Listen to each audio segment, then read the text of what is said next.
E eu quero mostrar pra vocês como é que eu mudei a chave. Eu determinei que eu quero ser um divisor de águas por onde eu passar. E aí eu te pergunto, o quanto você tem sido um palestrante memorável, não só em grandes palcos, mas nos palcos da vida. Pra você fazer as pessoas sonharem e acreditar que elas também são capazes, acreditar que elas também podem. Excelentes líderes são aqueles que vê potencial em nós, quando a gente mesmo não enxerga, quando a gente mesmo não se acha capaz. A gente não conseguia ver nas redes sociais a abundância, a prosperidade na vida das pessoas pra gente poder ter isso como referência, ter isso como parâmetro. Mas eu pude ter alguns mentores, alguns palestrantes memoráveis em minha vida que me trouxeram toda essa questão. De onde eu vim, eu pensava que as coisas não poderiam acontecer na minha vida. Eu vou compartilhar aqui com vocês um pouco do que eu vivi e eu quero mostrar pra vocês como é que eu mudei a chave, como é que eu mudei a minha mentalidade. Na minha época lá atrás não tinha rede social não. A gente não conseguia ver nas redes sociais a abundância, a prosperidade na vida das pessoas pra gente poder ter isso como referência, ter isso como parâmetro. Mas eu pude ter alguns mentores, alguns palestrantes memoráveis em minha vida que me trouxeram toda essa questão. Aqui, com 11 anos de idade, era a casa onde eu morava.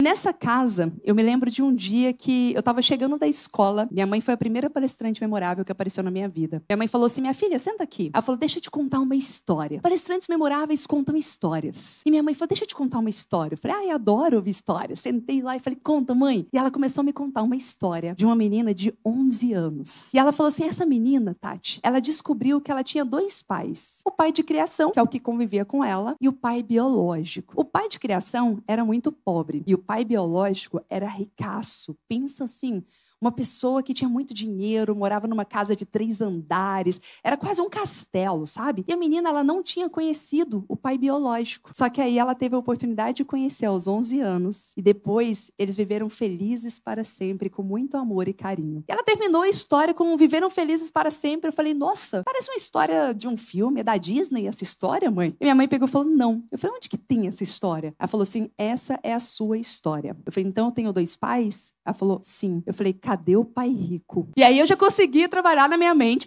criativa, né? Viveram felizes para sempre, recebeu muito carinho, muito amor. Eu falei, vou passar as férias na casa do pai rico, me apresenta, quero conhecer. E aí, quando a gente entra na vida, a gente se depara com expectativas versus realidade. Fui atrás do pai rico e o pai rico me recebeu da seguinte forma. Ele falou assim, Tati, eu nunca convivi com você, então não espere de mim amor. Ele falou, se você quiser, entra na justiça, requeira aí os seus direitos de filha, é só isso que você pode ter na justiça de mim. Naquele momento, a mentalidade que eu tive que trabalhar. Eu falei, na vida a gente tem sempre 2 escolhas. Uma escolha é se vitimizar, ou então você ser protagonista da sua própria história e aprender algo com isso. Claro que com dor no coração eu pensei, ele não sabe nada, ele tá pensando que eu quero o dinheiro dele, né? Só queria carinho, tá junto e tal. Mas quer saber? Pelo menos eu tenho um pai. Tava com 2, tava no lucro, agora eu tenho 1. E aí eu tava super feliz com meu pai de criação, que me dava carinho, apesar de ser pobre e tal, ele era policial militar. Naquele mesmo ano, com 11 anos de idade, um dia voltando de uma apresentação de dança, que inclusive ele estaria lá pra me assistir, chegando em casa meia-noite, o telefone toca. Fala, Tati, seu pai foi assassinado com 6 tiros. E aí, naquele momento, eu falei, tava comemorando que tinha 2 pais, de repente eu não tenho nenhum. Na vida, eles falam que a gente é motivado por 2 coisas, amor e dor. Eu tinha sido motivado já pela dor do pai biológico, da rejeição. E eu falei assim, eu vou dar certo na vida. Um dia eu vou dar certo na vida. Só que agora eu tava sendo motivada também pelo meu pai de criação, amor e dor. Que eu falei assim, por este pai, eu quero dar certo na vida. E ali, eu comecei a me dedicar. Ali eu comecei a me empenhar.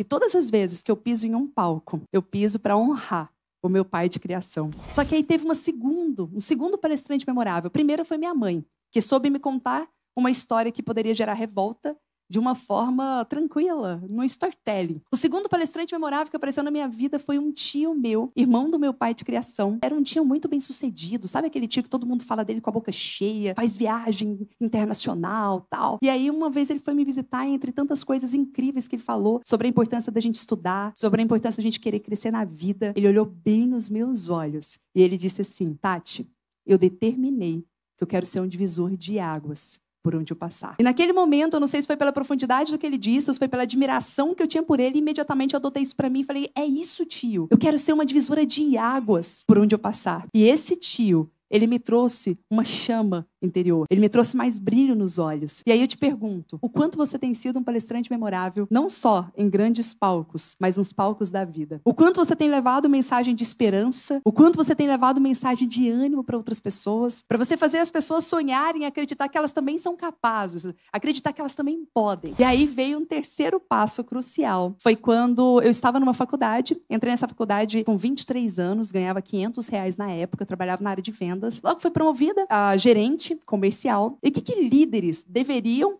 fazer ou fazem? Treinamento. Palestra constante. A primeira grande escola de treinamentos e palestras com slide e tudo mais foi justamente lá na faculdade, treinando o time de vendas. Diariamente comecei a treinar o time de vendas, motivar, tal. Até que certo dia, o dono da faculdade apareceu, começou a me assistir ali, eu não tinha visto ele ainda bem, porque eu era tímida ainda nessa época. Na hora que eu terminei, ele virou pra mim e falou assim, Tati, vem aqui. Ele pegou e falou assim, você sabe o professor fulano de tal? Um professor renomado da faculdade. Eu falei, sei, todos os alunos adoram ele. Ele falou, então, ele vai sair da faculdade. Eu falei, ixi. Aí ele pegou e falou, a gente precisa de um professor substituto. Aí eu falei, quem será? Deixa eu pensar num nome bom aqui. Aí ele falou assim, eu pensei em você.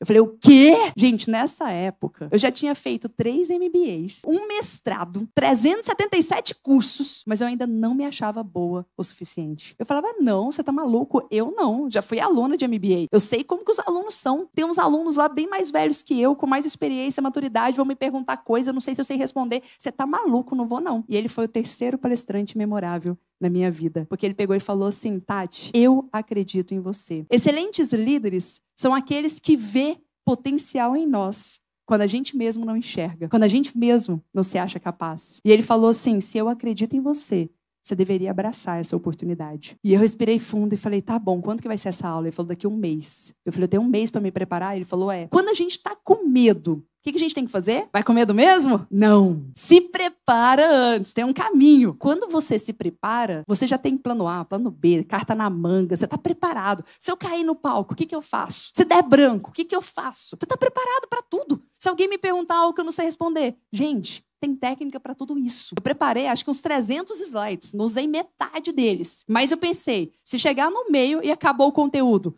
eu vou ficar olhando para a cara de todo mundo assim, acabou. Então eu falei, já tem que pensar em dinâmica, atividade, um monte de coisa. Não usei metade, mas estava lá. E aí depois que você se prepara, vai com medo mesmo, porque, gente, o frio na barriga permanece. Ele continua. E aí foi isso que eu fiz. Me preparei muito. Fui com medo mesmo. E, gente, foi a melhor experiência da minha vida. No final da aula, quando os alunos chegaram me abraçando, me cumprimentando, falando, Tati, você falou tudo que eu precisava ouvir, você mudou a minha vida. Eu falei, cara, é isso que eu quero fazer. As pessoas ficam buscando qual que é o seu propósito. O maior propósito, a maior missão de vida é contribuir na vida das pessoas. Nós ficamos felizes quando a gente vê, a gente se sente útil. E a gente deixa um legado, deixa uma missão, vai fazer algo nesta vida que dura muito mais do que a nossa própria vida.